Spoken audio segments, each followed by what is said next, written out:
परम तत्वाय नारायणाय गुरुभ्यो नमः। गं गणपतये नमः। गं भैरवाय नमः। ऐं शक्तिचारिणी उभय। प्रणाम श्रोतागणों। आज मैं श्री दुर्गा सप्तशती में वर्णित 12वें अध्याय का हिंदी में पाठ करूंगी। आप सब लोग इसे ध्यान से सुने तथा माता की कृपा प्राप्त करें। सर्वाबाधा विनिर्मुक्तो धन धान सुतान्वित मनुष्यो मत प्रसादेन भविष्यति न संशयः। जय माता दी। तो चलिए मैं पाठ प्रारंभ करती हूँ। मैं 3 नेत्रों वाली दुर्गा देवी का ध्यान करता हूँ। उनके श्री अंगों की प्रभा बिजली के समान है। वे सिंह के कंधे पर बैठी हुई भयंकर प्रतीत होती हैं। हाथों में तलवार और ढाल लिए अनेक कन्याएं उनकी सेवा में खड़ी हैं। वे अपने हाथों में चक्र, गदा, तलवार, ढाल, बाण, धनुष, पाश और तर्जनी मुद्रा धारण किए हुए हैं। उनका स्वरूप अग्निमय है तथा वे माथे पर चंद्रमा का मुकुट धारण करती हैं। देवी बोली, देवताओं, जो एकाग्रचित्त होकर प्रतिदिन इन स्तुतियों से मेरा स्तवन करेगा, उसकी सारी बाधा मैं निश्चय ही दूर करूंगी। जो मधुकैटभ का नाश, महिषासुर का वध तथा शुंभ निशुंभ के संहार के प्रसंग का पाठ करेंगे तथा अष्टमी, चतुर्दशी और नवमी को भी जो एकाग्रचित्त हो भक्ति पूर्वक मेरे उत्तम महात्म्य का श्रवण करेंगे, उन्हें कोई पाप नहीं छू सकेगा। उन पर पाप जनित आपत्तियां भी नहीं आएंगी। उनके घर में कभी दरिद्रता नहीं होगी तथा उनको कभी प्रेमी जनों के विछोह का कष्ट भी नहीं भोगना पड़ेगा। इतना ही नहीं, उन्हें शत्रु से, लुटेरों से, राजा से, शस्त्र से, अग्नि से तथा जल की राशि से भी कभी भय नहीं होगा। इसलिए सबको एकाग्रचित्त होकर भक्ति पूर्वक मेरे इस महात्म्य को सदा पढ़ना और सुनना चाहिए। यह परम कल्याणकारक है। मेरा महात्म्य महामारी जनित समस्त उपद्रवों तथा आध्यात्मिक आदि तीनों प्रकार के उत्पातों को शांत करने वाला है। मेरे जिस मंदिर में प्रतिदिन विधि पूर्वक मेरे इस महात्म्य का पाठ किया जाता है, उस स्थान को मैं कभी नहीं छोड़ती। वहां सदा ही मेरा सन्निधान बना रहता है। बलिदान, पूजा, होम तथा महोत्सव के अवसरों पर मेरे इस चरित्र का पूरा पूरा पाठ और श्रवण करना चाहिए। ऐसा करने पर मनुष्य विधि को जानकर या बिना जाने भी मेरे लिए जो पूजा या होम आदि करेगा, उसे मैं बड़ी प्रसन्नता के साथ ग्रहण करूंगी। शरद काल में जो वार्षिक महापूजा की जाती है, उस अवसर पर जो मेरे इस महात्म्य को भक्ति पूर्वक सुनेगा, वह मनुष्य मेरे प्रसाद से सब बाधाओं से मुक्त तथा धन, धान एवं पुत्र से संपन्न होगा। इसमें तनिक भी संदेह नहीं है।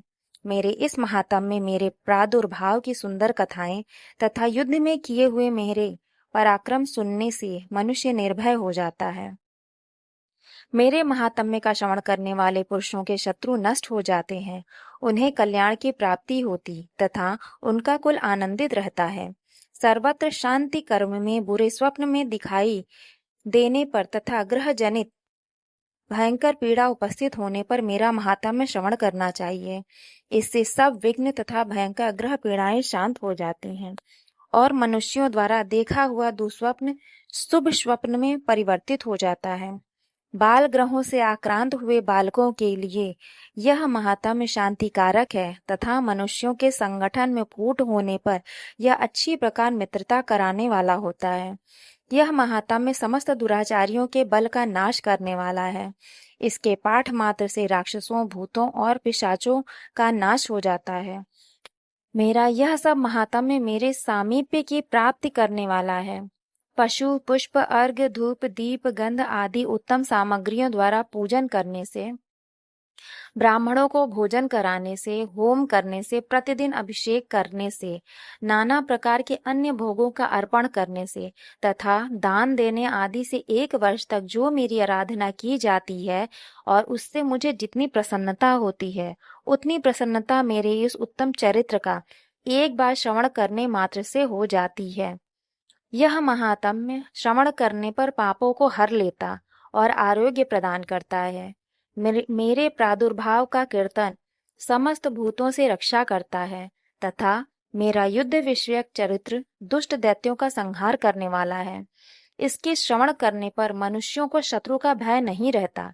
देवताओं, तुमने और ब्रह्म ऋषियों ने जो मेरी स्तुतियां की हैं तथा ब्रह्मा जी ने जो स्तुतियां की हैं वे सभी कल्याणमयी बुद्धि प्रदान करती हैं। वन में, सूने मार्ग में अथवा दावानल से घिर जाने पर, निर्जन स्थान में लुटेरों के दाव में पड़ जाने पर या शत्रुओं से पकड़े जाने पर अथवा जंगल में सिंह, व्याघ्र या जंगली हाथियों के पीछा करने पर, कुपित राजा के आदेश से वध या बंधन के स्थान में ले जाए जाने पर अथवा महासागर में नाव पर बैठने के बाद भारी तूफान से नाव के डगमग होने पर और अत्यंत भयंकर युद्ध में शस्त्रों का प्रहार होने पर अथवा वेदना से पीड़ित होने पर, किम बहुना सभी भयानक बाधाओं के उपस्थित होने पर जो मेरे इस चरित्र का स्मरण करता है वह मनुष्य संकट से मुक्त हो जाता है। मेरे प्रभाव से सिंह आदि हिंसक जंतु नष्ट हो जाते हैं तथा लुटेरे और शत्रु भी मेरे चरित्र का स्मरण करने वाले पुरुष से दूर भागते हैं। ऋषि कहते हैं, यो कहकर प्रचंड पराक्रम वाली भगवती चंडिका सब देवताओं के देखते देखते वहीं अंतर्धान हो गईं। फिर समस्त देवता भी शत्रुओं के मारे जाने से निर्भय हो पहले की भांति यज्ञ भाग का उपयोग करते हुए अपने अपने अधिकार का पालन करने लगे। संसार का विध्वंस करने वाले महाभयंकर अतुल पराक्रमी देव शत्रु शुंभ तथा महाबली निशुंभ के युद्ध में देवी द्वारा मारे जाने पर शेष दैत्य पाताल लोक में चले आए। राजन, इस प्रकार भगवती अंबिका देवी नित्य होती हुई भी पुनः पुनः प्रकट होकर जगत की रक्षा करती हैं। वे ही इस विश्व को मोहित करती हैं, वे ही जगत को जन्म देती तथा वे ही प्रार्थना करने पर संतुष्ट हो विज्ञान एवं समृद्धि प्रदान करती हैं। राजन, महाप्रलय के समय महामारी का स्वरूप धारण करने वाली वे महाकाली ही इस समस्त ब्रह्मांड में व्याप्त हैं। वे ही समय समय पर महामारी होती और वे ही स्वयं अजन्मा होती हुई भी सृष्टि के रूप में प्रकट होती हैं।